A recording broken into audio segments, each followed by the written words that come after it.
There's a moment most people never notice. It's quiet, unimpressive, almost boring. But once it happens, nothing feels the same again. It's the moment you stop explaining yourself. Not because you're angry, not because you're cold, but because something inside you finally gets tired. Tired of justifying, tired of clarifying, tired of defending perfectly normal choices to people who were never listening anyway. Let me tell you how it usually starts. You're talking to someone, a friend, a partner, a coworker. They question you. Not aggressively, not openly, just enough. A raised eyebrow, a pause. A why would you do it that way? And immediately, you feel it. That tightening in your chest. So you explain. You give context. You soften your tone. You add details they didn't ask for. You say things like, I just meant that what I was trying to say was, maybe I didn't explain it well. And they nod. But something shifts. They're not understanding you more. They're watching you, measuring you, because every extra word you give isn't clarity. It's permission. Here's the hard truth most people never hear. You don't explain yourself when you're powerful. You explain yourself when you're unsure you're allowed to exist as you are. Think about the people who never over-explain. They don't rush. They don't justify. They don't chase agreement. They say something, and they let it land. If you like it, fine. If you don't, also fine. And that calm, that silence, it does something to people. Because humans are wired to test boundaries. Not consciously, not maliciously, but constantly. Every question, every challenge, every "are you sure?" It's a small test. Will you stand here? Or will you move from me? And most of us move without realizing it. We bend our words. We edit ourselves mid-sentence. We apologize for thoughts that don't need apologizing. Not because we're wrong, but because we're afraid of the space that silence creates. Silence feels dangerous when you've spent your life earning approval. Because silence means you're not controlling the outcome anymore. And control feels like safety. Let me tell you a story. There was a man who always explained himself. At work, in relationships, with friends. If someone misunderstood him, he corrected it immediately. If someone doubted him, he doubled down with reasons. He thought he was being clear, but what people saw was someone asking for permission. Then one day, something small happened. A meeting, a casual comment. Someone questioned his decision in front of others. Old version of him would have jumped in, would have justified.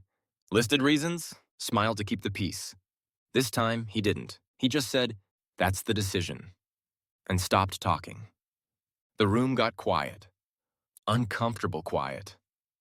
Someone shifted in their chair. Someone else laughed nervously. And something strange happened. No one challenged him again. Not because they suddenly agreed, but because he didn't flinch.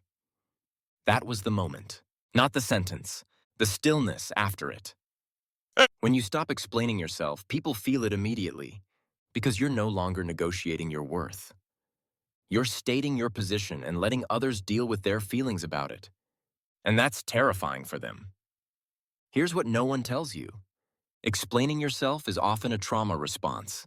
It's learned from growing up around people who misunderstood you on purpose, from being punished for tone instead of intent, from having to prove you weren't too much. So you learn to preempt rejection. You over-explain so no one can accuse you. You soften so no one feels threatened. You clarify so no one gets upset. But all that effort, it doesn't buy respect. It buys comfort, for them, not for you. Because respect doesn't come from being understood. It comes from being consistent without apology.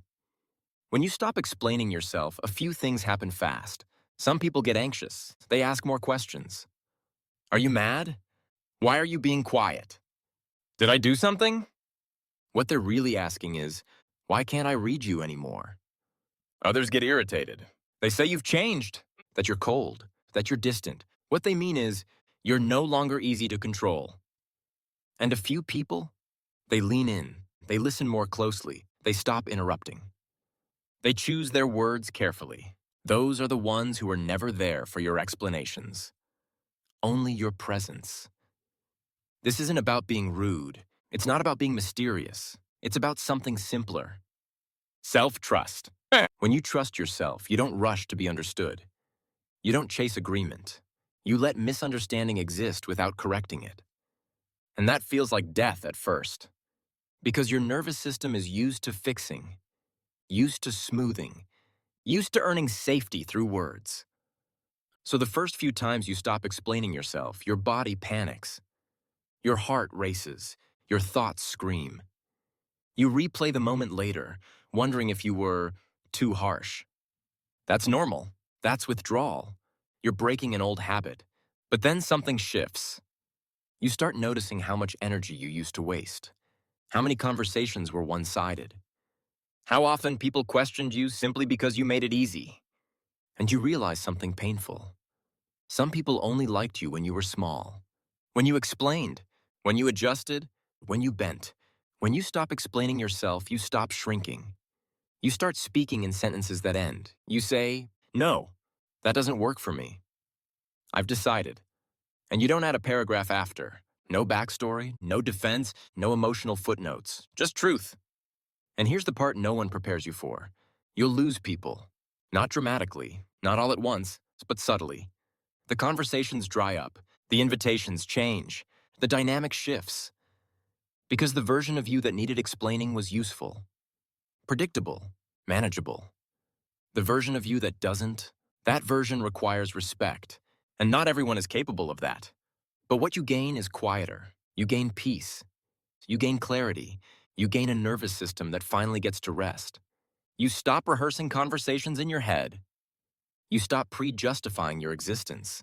You stop asking yourself, "Did I say it right?"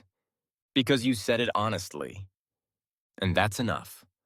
The moment you stop explaining yourself, everything changes. Not because the world becomes kinder, but because you stop asking it for permission to be who you already are. And once that happens, people don't need to understand you. They just need to decide how they're going to respond to someone who finally stands still. And that choice, that's on them, not you. If this hits you differently than you expected, you know what to do. Subscribe if you want more psychology that actually helps you see and understand yourself better. And leave a comment with one thing you're done explaining yourself about, because trapped in constant explanation dies in daylight. If you've been feeling like you've been in the dark, you've been there long enough.